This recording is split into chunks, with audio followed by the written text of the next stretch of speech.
Voilà. Alors, on va poursuivre notre étude sur l'Épître aux Romains et on va aborder le chapitre 14, qui est un long chapitre, mais il faut que nous le lisions en entier. Je dirais dans la NEG 79. Accueillez celui qui est faible dans la foi et ne discutez pas les opinions. Tel croit pouvoir manger de tout, tel autre qui est faible ne mange que des légumes. Que celui qui mange, donc sous-entendu de tout, ne méprise point celui qui ne mange pas, sous-entendu de tout. Et que celui qui ne mange pas ne juge point celui qui mange, car Dieu l'a accueilli. Qui es-tu, toi, qui juges un serviteur d'autrui ? S'il se tient debout, s'il tombe, cela regarde son maître, mais il se tiendra debout, car le Seigneur a le pouvoir de l'affermir. Tel fait une distinction entre les jours, tel autre les estime tous égaux, que chacun ait en son esprit une pleine conviction. Celui qui distingue entre les jours agit ainsi pour le Seigneur. Celui qui mange, c'est pour le Seigneur qu'il mange, car il rend grâce à Dieu. Celui qui ne mange pas, c'est pour le Seigneur qu'il ne mange pas, et il rend grâce à Dieu. En effet, nul de nous ne vit pour lui-même, et nul ne meurt pour lui-même. Car si nous vivons pour le Seigneur, et si nous mourrons pour le Seigneur. Soit donc que nous vivions, soit que nous mourions, nous sommes au Seigneur. Car Christ est mort, et il est revenu à la vie afin de dominer sur les morts et sur les vivants. Mais toi, pourquoi juges-tu ton frère ? Ou toi, pourquoi méprises-tu ton frère ? Puisque nous comparaîtrons tous devant le tribunal de Dieu. Car il est écrit, « Je suis vivant, dit le Seigneur. Tout genou fléchira devant moi, et toute langue donnera gloire à Dieu. » Ainsi, chacun de nous rendra compte à Dieu pour lui-même. Ne nous jugeons donc plus les uns les autres, mais pensez plutôt à ne rien faire qui soit pour votre frère une pierre d'achoppement ou une occasion de chute. Je sais, et je suis persuadé, par le Seigneur Jésus, que rien n'est impur en soi, et qu'une chose n'est impure que pour celui qui la croit impure. Mais si pour un aliment ton frère est attristé, tu ne marches plus selon l'amour. Ne cause pas, par ton aliment, la perte de celui pour lequel Christ est mort. Que votre privilège ne soit pas un sujet de calomnie. Car le royaume de Dieu, ce n'est pas le manger et le boire, mais la justice, la paix et la joie par le Saint-Esprit. Celui qui sert Christ de cette manière est agréable à Dieu et approuvé des hommes. Ainsi donc, recherchons ce qui contribue à la paix et à l'édification mutuelle. Pour un aliment ne détruit pas l'œuvre de Dieu. En vérité, toutes choses sont pures, mais il est mal à l'homme quand il mange de devenir une pierre d'achoppement. Il est bien de ne pas manger de viande, de ne pas boire de vin et de s'abstenir de ce qui peut être pour ton frère une occasion de chute, de scandale ou de faiblesse. Cette foi que tu as, garde-la pour toi devant Dieu. Heureux celui qui ne se condamne pas lui-même dans ce qu'il approuve. Mais celui qui a des doutes au sujet de ce qu'il mange est condamné parce qu'il n'agit pas par conviction. Tout ce qui n'est pas le produit d'une conviction est péché. Et je rajoute le verset 1 du chapitre 15. « Nous qui sommes forts, nous devons supporter les faiblesses de ceux qui ne le sont pas et ne pas chercher ce qui nous plaît. » Jusqu'ici, la parole de Dieu. Il aurait été plus juste que je lise même jusqu'au verset 7 du chapitre 15, parce que c'est une unité textuelle assez cohérente, encadrée par l'accueil de l'autre. Vous remarquez, l'accueil du plus faible commence au chapitre 14, verset 1, et l'accueil mutuel se termine au chapitre 15, verset 7. 3 remarques d'introduction. La première, c'est que vous n'avez pas besoin d'aller à Grigny, dans le 91, pour réaliser que la cohabitation entre les cultures, les classes sociales, reste quelque chose de très compliqué, pour ne pas dire difficile. Nos autorités réfléchissent à ce qui peut favoriser le bien-être ensemble, dans les communes, dans les arrondissements de Paris, ici, mais au sein de l'Église, il y a un trait d'union qui existe entre les personnes qui n'existe nulle part ailleurs, n'est-ce pas ? Si quelqu'un est en Christ, il est une nouvelle créature. Les choses anciennes sont passées, voici, toutes choses sont devenues nouvelles. De nouvelles créatures peuvent vivre une vie nouvelle, à condition qu'elles s'attachent à la source de leur foi, c'est-à-dire le Seigneur Jésus. Ce qui explique pourquoi l'apôtre Paul exhortera les Corinthiens à ne pas avoir de division entre eux, et les Colossiens à ne pas se mordre, et Évodie et Saint-Tiche d'être d'un même sentiment. Deuxième remarque. Dans Romains chapitre 14, qu'on vient de lire, l'accueil de l'autre, avec ses différences, est la continuité de se revêtir des sentiments du Seigneur Jésus-Christ que nous avions vu, dont il était question au chapitre 13, verset 13, et dont James nous a parlé la semaine dernière. Cesser de juger l'autre ou de le mépriser n'est aussi une application, c'est l'application de se dépouiller des ténèbres, dont il était question au chapitre 13, déjà. Ce chapitre n'a donc de sens que si nous avons les ressources du Seigneur pour le vivre, c'est-à-dire son esprit. Troisième et dernière remarque, il était difficile de trouver deux communautés aussi éloignées l'une de l'autre que celle issue du judaïsme et de celle issue du paganisme. Les croyants, de Romains chapitre 14, n'est-ce pas, devaient gérer des problèmes de nourriture, de calendrier liturgique, de fêtes, auxquels les uns pensaient pouvoir se soumettre, les croyants issus du judaïsme, et les autres s'en affranchir, les croyants plutôt issus du paganisme.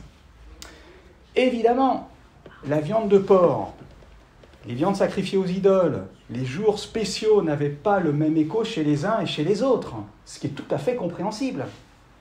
Mais ces frères et sœurs font partie maintenant d'une même famille spirituelle. Et ils sont appelés ensemble à proclamer « Nous sommes au Seigneur », verset 8. Ce chapitre devient donc un modèle relationnel voulu par Dieu pour toute l'Église locale et pour toutes les églises locales de tous les temps, y compris pour nous, à Beaugrenelle. Pourquoi ? Parce que le Seigneur a le pouvoir de nous affermir, nous aussi. Verset 4. Alors, servons Christ par amour et en recherchant la paix et l'édification mutuelle. Et ça sera le titre de mon message. Servons Christ par amour en recherchant la paix et l'édification mutuelle. Je voudrais aborder avec vous trois parties. D'abord, servons Christ en nous faisant mutuellement bon accueil. Ensuite, servons Christ en renonçant à nous-mêmes. Et enfin, servons Christ en considérant ce qui est le plus important. Alors, on va commencer par servir Christ en nous faisant mutuellement bon accueil. Remarquez, au verset 1 que nous avons lu, Paul parle d'accueillir celui qui est faible dans la foi et de ne pas discuter des opinions ou des scrupules. C'est celui, verset 2, qui fonctionne encore avec des pratiques sans doute judaïsantes, en s'imposant des restrictions alimentaires, par crainte de viande qu'il achète sur le marché et qui aura été sacrifiée au préalable aux idoles. Et c'est celui aussi qui fait une distinction entre les jours. Verset 5. Aujourd'hui, on pourrait dire que c'est celui qui n'est pas en mesure d'apprécier la liberté que nous avons en Christ et qui donc fait preuve d'une certaine immaturité. Mais Paul dit, celui-là, il doit être accueilli et pas n'importe comment, avec amour. Paul parle aussi du fort, qui lui a la liberté de manger de tout. Il est pallié par des jours spéciaux. Il est assez facile de reconnaître dans celui-là un croyant, entre autres avec une origine païenne, ou en tout cas qui se sait libre en Christ. Et ce qui est intéressant, c'est que Paul va se placer lui-même dans cette catégorie-là. Verset 14, il dira de manière sous-entendue, mais en tout cas, ça sera confirmé textuellement, chapitre 15, verset 1, « Nous qui sommes forts, dit-il, on doit supporter les faiblesses de ceux qui ne le sont pas. » Il se met dedans. Mais remarquez, que ça soit le faible ou le fort, les deux sont responsabilisés. Le fort a la responsabilité d'accueillir le faible, de ne pas le mépriser, et il a aussi la responsabilité de restreindre sa liberté pour ne pas causer, l'apôtre Paul dit, la perte de celui pour lequel Christ est mort, c'est-à-dire l'entraîner à faire des choses que sa conscience réprouverait. La question des viandes halal, par exemple, pourrait tout à fait entrer dans ce cas de figure-là. Pour certains chrétiens, ça ne leur pose aucun problème d'aller acheter de la viande halal. Pour d'autres, ils ne veulent même pas y goûter, même pas y toucher. Alors, l'application, ce serait que celui qui a plus de liberté fasse attention de ne pas choquer quelqu'un, dans leur repas fraternel, lui dit c'est de la viande halal, et puis quelqu'un qui n'en voudrait pas, tout simplement. Il faudrait qu'il restreigne simplement sa liberté pour faire attention à l'autre. Faire cas de l'autre peut passer aussi par une restriction de notre style de vie.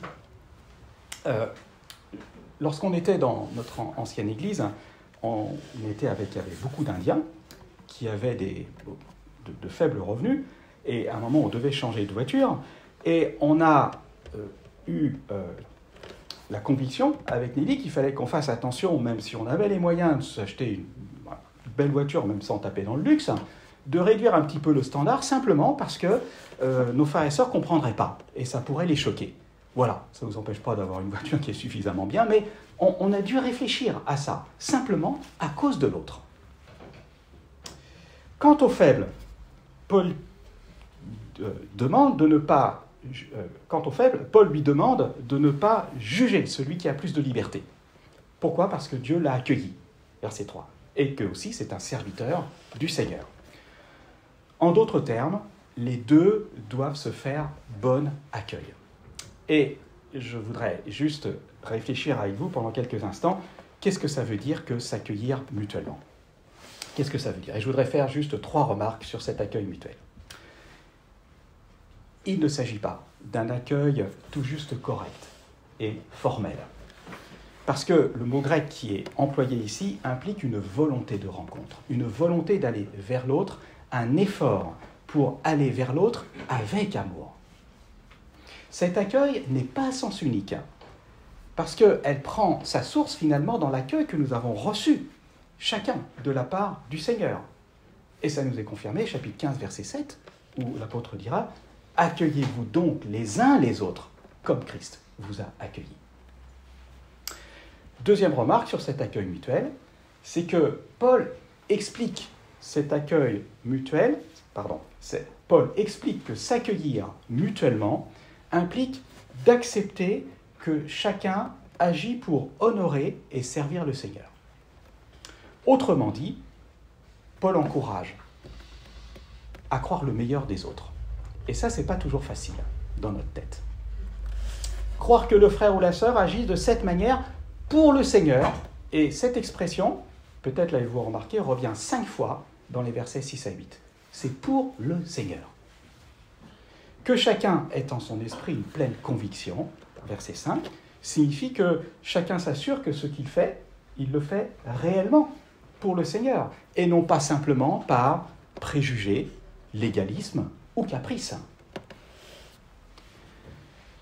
Et je crois que la réalité, frères et sœurs, c'est qu'on ne peut pas avoir cette attitude-là si on n'aime pas l'autre. Parce que naturellement, on ne va pas penser le meilleur de l'autre. On doit être dans cet amour vis-à-vis de l'autre, et c'est cet amour vis-à-vis de l'autre, cet amour que l'on reçoit du Seigneur, qui nous permettra de voir le meilleur de l'autre. L'amour ne soupçonne pas le mal. 1 Corinthiens, chapitre 13. S'accueillir mutuellement, c'est s'accorder, frères et sœurs, sur la possibilité de ne pas être d'accord sur tout, mais d'accepter que nous agissons les uns et les autres pour le Seigneur, tout simplement.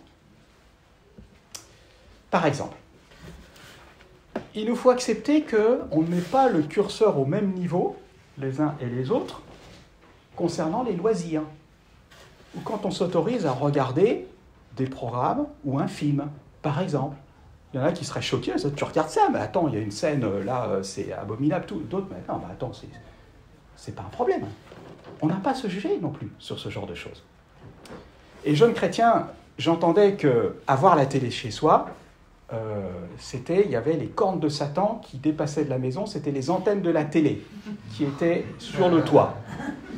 Alors, aujourd'hui, je n'ai toujours pas la télé, on n'a pas la télé chez nous, mais ce n'est pas pour ces raisons-là. On a évolué dans notre manière de voir.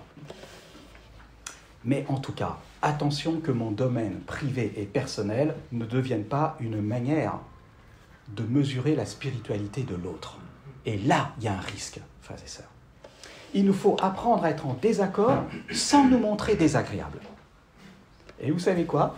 Dieu bénit les personnes avec lesquelles nous ne sommes pas d'accord. Il les bénit aussi, comme nous. Et il y a des domaines où les uns et les autres seront faibles et les autres forts, et vice-versa. On n'est pas toujours dans le domaine toujours fort et l'autre toujours faible. Non, il y a des domaines où les forts se retrouvent faibles sur certains aspects. Il faut le reconnaître et il faut l'accepter. Pour nous, à Beaugrenelle, il est normal que la génération des boomers, dont je fais partie, ne voit pas les mêmes choses que la génération Z. C'est logique, n'est-ce pas? Nos arrière-plans de toutes sortes sont source de divergences et potentiellement de tensions sur des sujets qui sont multiples. Mais parce qu'on est ensemble dans l'Église, nous sommes appelés, en fait, à glorifier Dieu ensemble. Ces choses doivent passer à l'arrière-plan à cause du Seigneur, parce que nous sommes ensemble pour dire Christ est Seigneur et pour servir le Seigneur. Troisième remarque sur cet accueil mutuel, remarquez que les deux exemples que Paul prend dans ce chapitre pour introduire ces principes de tolérance sont en relation avec des scrupules alimentaires et avec le respect de certains jours, ou pas. Paul considère ces choses finalement comme secondaires parce que liées à la faiblesse de la foi. C'est ce qu'il dit au verset 2. Par contre, quand vous lisez l'Épître aux Galates, l'observation de jours précis de la part des Galates, elle était sérieuse. Paul va leur écrire « Vous observez les jours, les mois, les années, je crains d'avoir travaillé inutilement pour vous. » Chapitre 4, verset 10. Donc, l'enjeu pour les Galates était la dénaturation de l'Évangile, ou le risque de dénaturation de l'Évangile par un retour inacceptable à la loi. Mais l'enjeu pour l'Église de Rome, que Paul est en train de traiter, c'est le maintien de l'unité au sein de désaccords qui sont acceptables. Il ne faut pas mélanger tout. Et c'est là, mes amis, où il faut bien identifier les choses secondaires sur lesquelles il nous faut être accueillants et supportés, d'avec les choses essentielles où il est nécessaire d'avertir et de reprendre, parce que la vérité de l'Évangile est en jeu. Dans Galates 2, lorsque Pierre s'est retiré, n'est-ce pas, il n'a pas voulu manger avec les païens, par crainte des Juifs, ce n'était pas une question de nourriture, mais la vérité de l'Évangile était en jeu. Et l'apôtre Paul montera au créneau et va le reprendre devant tous. La plupart du temps, nos différends ne sont pas de ce registre-là. J'ai le souvenir dans ma première église d'un frère qui, tous les dimanches matins, demandait de chanter un cantique, toujours le même, sur les hymnes des cantiques d'Arbiste. Il avait 8 strophes, ce cantique. Il était long, il était pénible, il était lent. Et quand le frère ouvrait la bouche, et je savais qu'il avait demandé ce cantique-là, je disais « Ah non, pas ça, pas celui-là ». Mais en fait, le problème n'était pas chez le frère, il était chez moi tout simplement. Je devais accepter que ce frère aime ce cantique, et s'il le demandait, c'était pour le Seigneur qui voulait qu'on chante ce cantique. Maintenant, rien n'empêchait peut-être après de lui dire, écoute, sur les bistrophes, on va peut-être, très responsable, aurait peut-être pu dire après, on va peut-être en chanter 4, ça va suffire, t'en choisis 4, quoi. Il y a un moyen de s'arranger. Mais l'idée, vous voyez, c'est que ça peut nourrir en nous une amertume et une colère à l'égard de l'autre que l'ennemi utilise parce que finalement, c'est sur un truc secondaire sur lequel on peut quand même s'attendre et puis porter et supporter, entre autres. Les épîtres sont normatifs pour la vie de l'Église. Nous sommes d'accord. Mais rien n'est dit, frères et sœurs, sur le style de cantique, la présence ou non d'instruments au culte, ni le genre de prière, certaines plus sentimentales, d'autres plus formelles, ni sur le verre unique ou les petits gobelets, ou sur le vin ou le jus de raisin à utiliser pour la Sainte Seine, etc., etc., etc. Les choses discutables ne doivent pas devenir des sujets de division, soit par légalisme, soit parce qu'on ne prend pas en compte l'autre. Les épîtres nous fournissent simplement un cadre général où la bienséance, l'ordre, la paix et l'édification mutuelle doivent prévaloir pour la gloire de Dieu. Et au sein de ce cadre-là, il y a une grande place pour faire beaucoup de choses. et pour s'accueillir, accueillir nos différences avec amour et patience, parce que nous sommes un corps, le corps de Christ. Deuxièmement, deuxième partie, servons Christ en renonçant à nous-mêmes. Alors, verset 13, pointe vers cela, regardez ce que dit Paul, pensez plutôt à ne rien faire qui soit pour votre frère ou sœur, bien sûr, une pierre d'achoppement ou une occasion de chute. Je ne sais pas si vous avez fait attention, lisant plusieurs fois ce chapitre, j'ai remarqué qu'il y a 3 fois plus de versets concernant le renoncement qui s'adressent aux forts par rapport au faible, c'est-à-dire celui qui a des scrupules. 3 fois plus. C'est au croyant fort, celui qui a le plus de liberté, qu'il est demandé d'accueillir le faible, mais aussi de supporter les faiblesses de ceux qui ne le sont pas. Chapitre 15, verset 1. Le mot supporter, ça ne veut pas simplement dire tolérer ou s'accommoder, mais entourer avec amour. Entourer avec amour. C'est Brad Dixon qui dira que la vraie preuve de la force, je cite, ne sera pas tant la liberté que l'amour. En fait, la maturité chrétienne, frères et sœurs, doit se révéler dans la capacité à accueillir et à supporter. Avis à ceux qui sont en responsabilité dans l'Église. Il est vrai que la cohésion du rassemblement local, elle est fragile, à cause simplement de notre nature pécheresse. C'est une réalité. Et parce que tout, potentiellement, est source de désaccord. Déroulement du culte, manière de présider, de prêcher, de louer, utiliser les carnets de chant ou le vidéoprojecteur, prendre la Sainte-Seine, d'agencer le local, etc. Mais ça ne veut pas dire, bien sûr, qu'il ne faut pas chercher à améliorer les choses.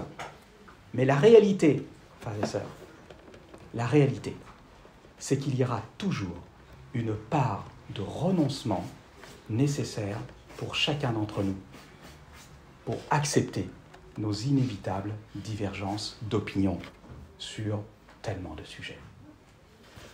Renoncement obligatoire. Samedi dernier, on a participé avec Nelly au groupe de jeunes sur le thème « Relation garçon-fille, mariage ». Et puis on a abordé les mythes du mariage, dont un qui est « mariage égale bonheur ». Il y en a qui pensent que si je me marie, c'est le bonheur tout de suite. Alors on a mentionné que le mariage ne transforme pas le caractère de l'autre. Si je suis un célibataire naturellement aigri, je vais me retrouver en tant que marié aigri. Voilà. Donc, mariage égale, et puis vous pouvez ajouter toutes sortes de... la liste est longue. Mariage égale bonheur, à condition que chacun accepte de mourir des centaines de fois au sein du mariage. Pourquoi ? Parce que le mariage est une école de sanctification, tout simplement. Et de la même façon, l'Église locale est le lieu où nous apprenons à servir Christ en renonçant à nous-mêmes et en acceptant de mourir à notre égoïsme, à ce que j'ai envie de faire, des centaines de fois. Le Seigneur le dira bien, Luc 9, 23, si quelqu'un veut venir après moi, qu'il renonce à lui-même et qu'il se charge de sa croix chaque jour et qu'il me suive. Le renoncement est inséparable de notre marche avec le Seigneur et de notre vie d'assemblée. Je ne sais pas, je pense que vous l'avez remarqué, notre gouvernement fait beaucoup d'efforts et essaye tellement de choses pour favoriser la cohésion sociale. Mais le problème, c'est qu'il n'encourage pas le renoncement. Il accède plutôt aux revendications particulières de toutes sortes de communautés. Mais ce n'est pas sans heurter d'autres pans de la société. Le « en même temps » trouve rapidement ses limites.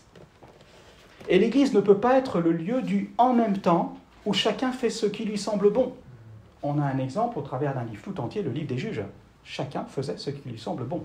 On a vu où ça amenait.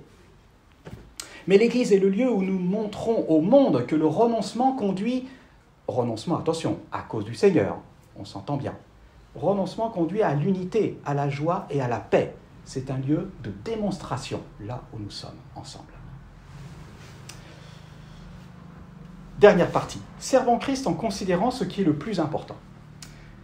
Je ne sais pas si vous avez remarqué, mais Paul conduit ses lecteurs à prendre de la hauteur face aux différents problèmes qu'ils ont relationnels dans l'Église.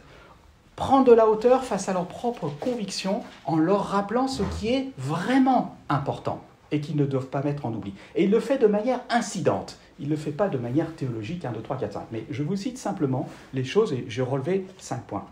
Premièrement, Paul attire l'attention à ses lecteurs plus sur les attitudes justes à avoir, les uns vis-à-vis des autres, que les réponses justes à affirmer dans un contexte de désaccord.